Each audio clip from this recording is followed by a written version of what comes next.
Ya, buenas noches, profesor. El grupo 3. Fundamentos de la arquitectura de computadores. Quien le habla, Iván Peralta. Como ya sabemos, las computadoras están presentes hoy en día, en la mayor parte de nuestras actividades diarias. Para entender cómo esta funciona, es importante conocer un poco de su arquitectura. Entender cómo un conjunto de componentes o elementos conforman lo que hoy día conocemos como computadora.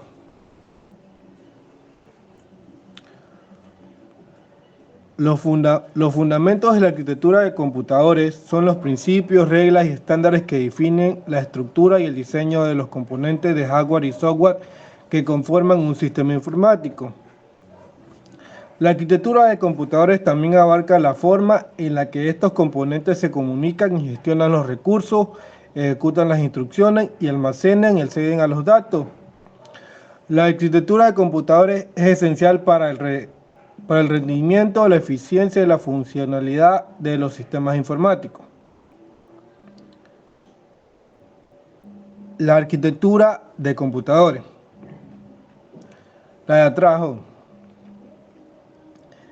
La arquitectura de computadores es el diseño conceptual y la estructura operacional fundamental de un sistema de computadora. Es decir, es un modelo y una descripción funcional de los requerimientos y las implementaciones de diseño para varias partes de una computadora, con especial interés en la forma en la que unidad central de proceso o CPU trabaja internamente y accede a las direcciones de memoria. La arquitectura de computadores también abarca la forma en la que estos componentes se comunican, gestionan los recursos, ejecutan las instrucciones y almacenan y acceden a los datos.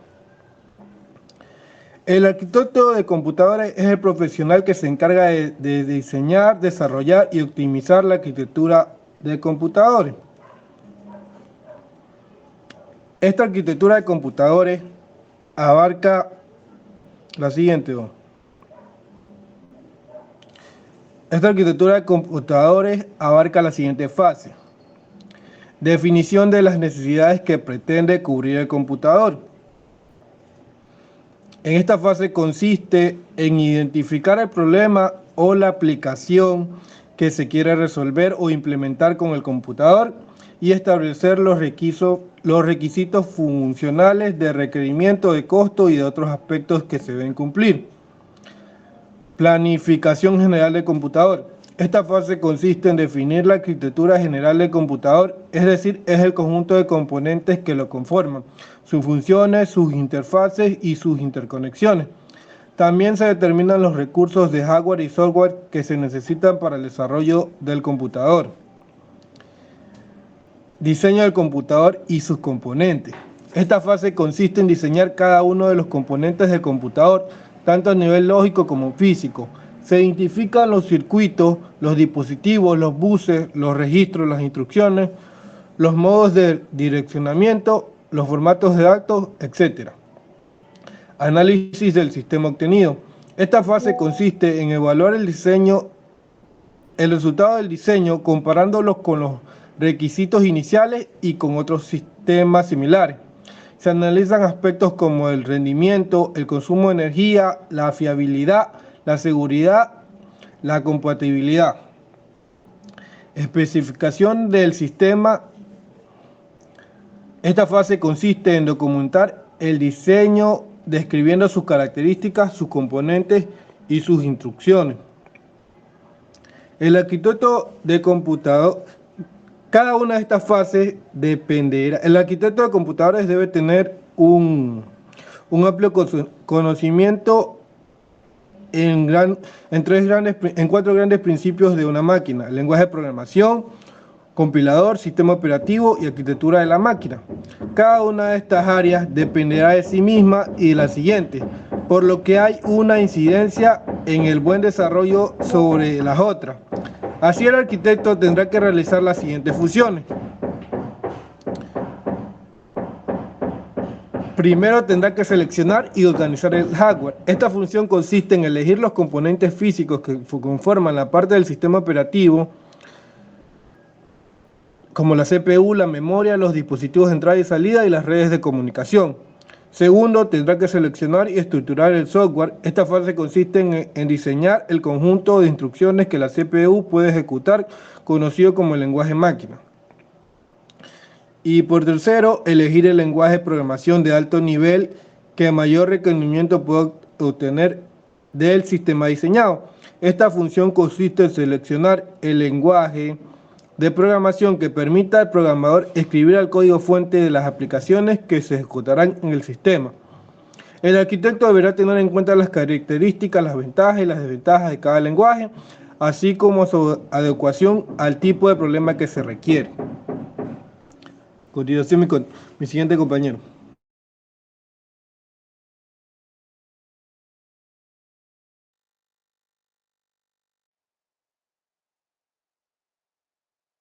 Mi nombre es Jefferson Caicedo Arturo y el tema que voy a hablar es sobre la problemática en la arquitectura de computadores. Al estudiar la arquitectura de los computadores hay que considerar las condiciones físicas, así como también deben tenerse en cuenta el sistema lógico y las aplicaciones que han de soportar.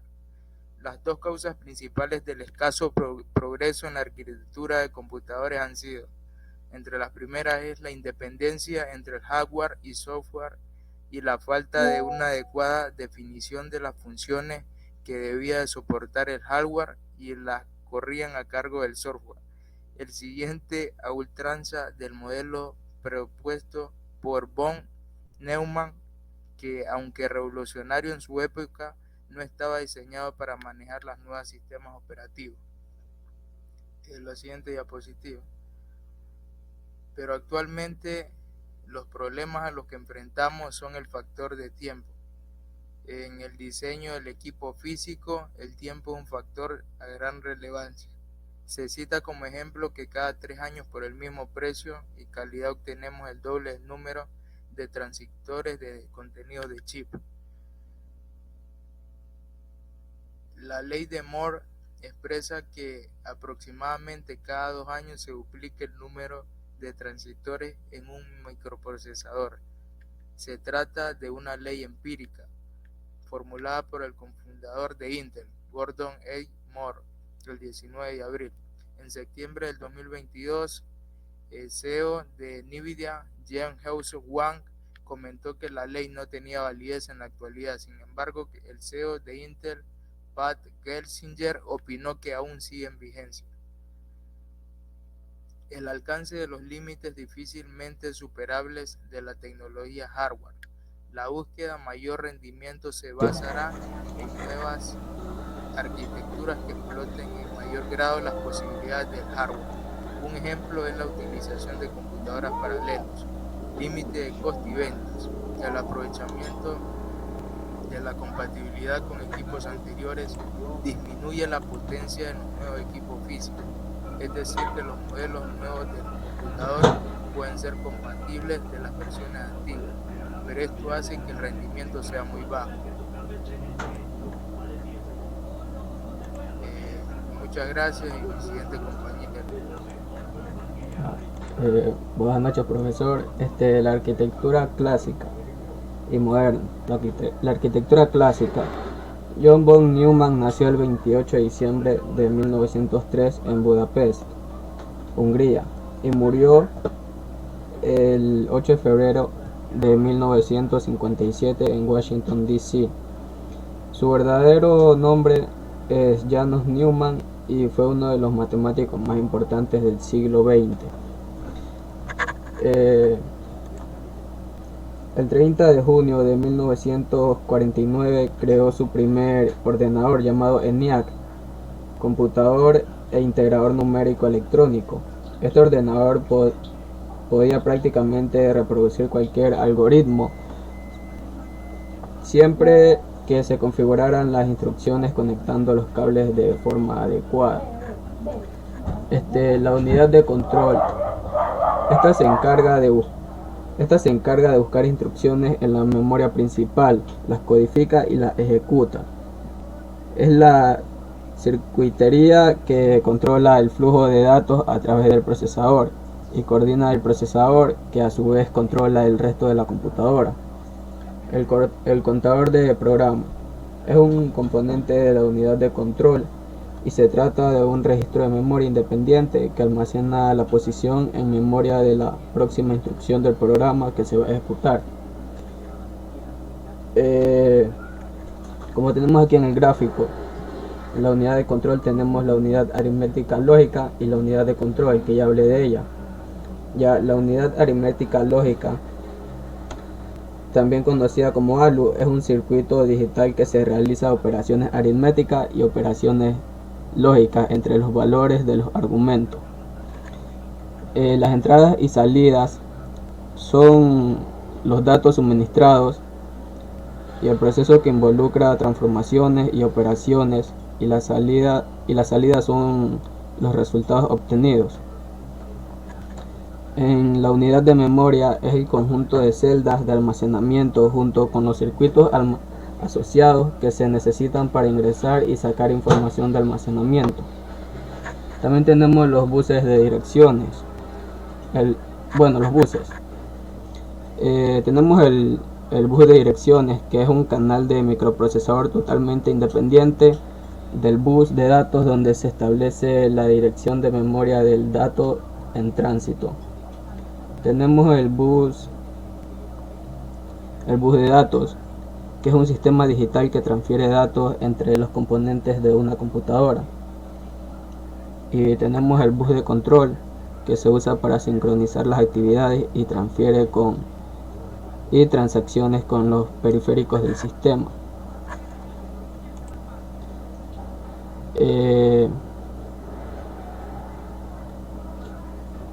Esta arquitectura trabajan con un microprocesador llamado CISC, computador con conjunto de instrucciones complejas. Los microprocesadores CISC tienen un conjunto de instrucciones que se caracteriza por ser muy amplio, ya que promueve el uso de gran número de instrucciones, operaciones matemáticas, lógicas, etc. El cuello de botella de von Neumann. El cuello de botella de von Neumann analiza cómo servir a una CPU más rápida al permitir un acceso más rápido a la memoria. Parte de la base del cuello von Neumann es la arquitectura von Neumann, en la que una computadora almacena instrucciones de programación junto con datos reales, en comparación a una arquitectura de hardware, en donde estos dos tipos de memoria se almacenan por separado. Gracias, profesor. Le habló Yandre Murillo Camacho.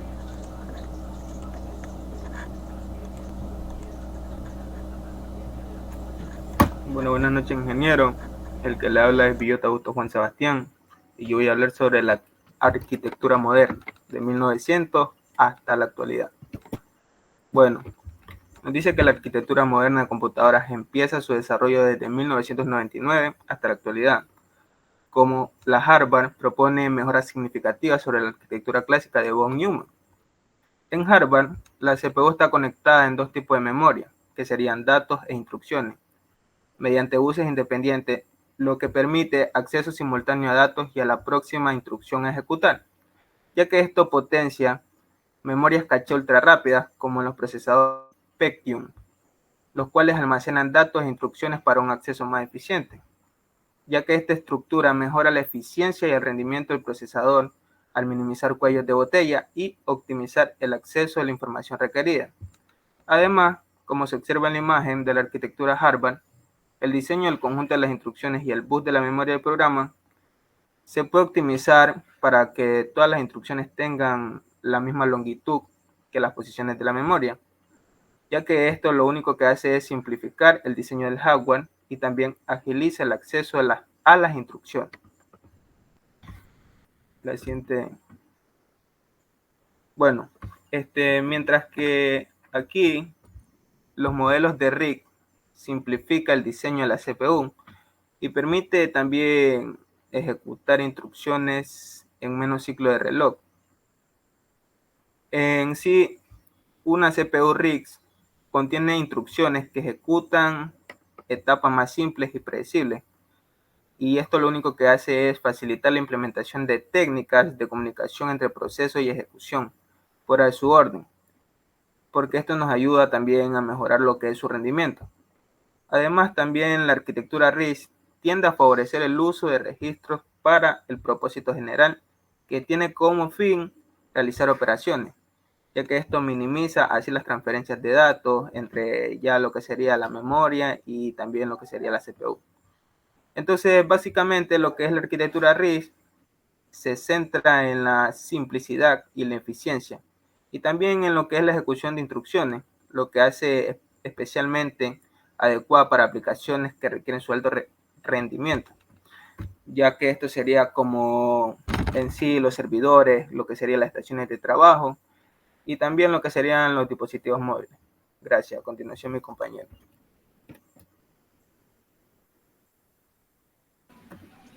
Buenas noches, le habla Yandri Martínez y mi tema es influencia de la tecnología en la evolución de la arquitectura de los computadores. Desde los tiempos en que se estableció la arquitectura de von Neumann, el desarrollo de los computadores se ha realizado a un ritmo inimaginable. La causa del crecimiento de los computadores se debe fundamentalmente a la mejora de la tecnología. Esta evolución de la arquitectura de los computadores puede contemplarse en 4 etapas sucesivas, en las que se aprecia su relación con la tecnología. Siguiente diapositiva, por favor. Bueno, aquí presentamos la primera etapa. En la primera etapa, los primeros computadores se construyen siguiendo 2 principios: el modelo propuesto por von Neumann y la tecnología electrónica de esa época. Su procesador y memoria estaban constituidos con válvulas de vacío, ese era su material. Esto hacía que su funcionamiento sea lento, y debido a su funcionamiento básico y lento, se utilizó la tecnología RISC, que era un conjunto de instrucciones reducido. La segunda etapa.